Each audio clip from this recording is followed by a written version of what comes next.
When has the Bible surprised you? Recently in a sermon, I spoke about how sometimes the pieces of scripture we hear on Sundays or any day don't surprise us or shock us anymore. I spoke about how some of us have heard the stories in our scriptures for so long that we can almost feel immune to them. We don't gasp or hold our breath in shock because they're not new stories. We know what's going to happen.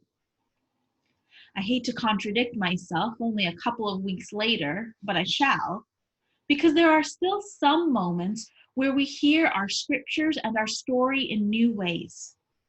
We might hear a verse or a word that we never noticed before. We might have new questions, or we may bring new experiences and inspiration to our understanding of the scripture. Or we might even hear a part of the Bible we never have before and we're surprised. This is why continuing to study and pray about the scriptures is such a gift. One time the Bible surprised me was a few months ago. I was participating in a 3-person Zoom Bible study, and this group would informally choose to focus on a book or person in the Bible every couple weeks. We would read through chapter by chapter together and just talked through what surprised us, comforted us, frustrated us, inspired us, anything really. We would note down our questions, sometimes look to Google or other resources for biblical context and information, but mostly we would just talk, learn, and pray. Informal Bible studies like this have always energized me.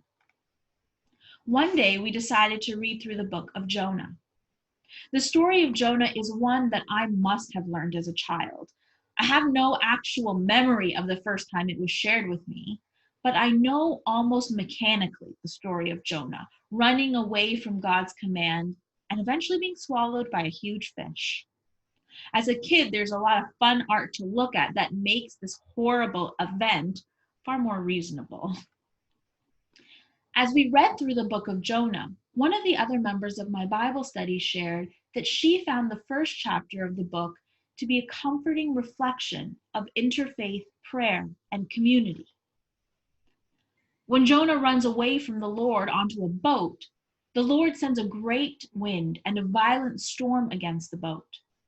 The scripture says that all the sailors were afraid and each cried out to his own God. Eventually, when the other sailors find out that it is Jonah and Jonah's God who is responsible for this trouble, Jonah tells the sailors to throw him overboard. Yet they initially refuse and try to row back to land, attempting to survive and save Jonah too. In our Bible study, we reflected how each sailor was of a different faith, praying to their own God in one place in a time of trial and fear. Furthermore, when they do find out it is Jonah's Hebrew God who is causing the storm, they don't want to abandon or hurt Jonah, but rather they band together as a diverse group to try to find relief for all. Growing up in an interfaith home myself, I have never viewed the story of Jonah in this light. In that moment of conversation with my Bible study group, a piece of scripture that I had known as long as I can remember surprised me and inspired me in a new way. I saw myself, my life experience, and my call in the story of Jonah, really in the story of the sailors. I was and continue to be thankful for the surprises that God continues to bring to life in word that can sustain and inspire us every day. I invite you to reflect on this question yourself.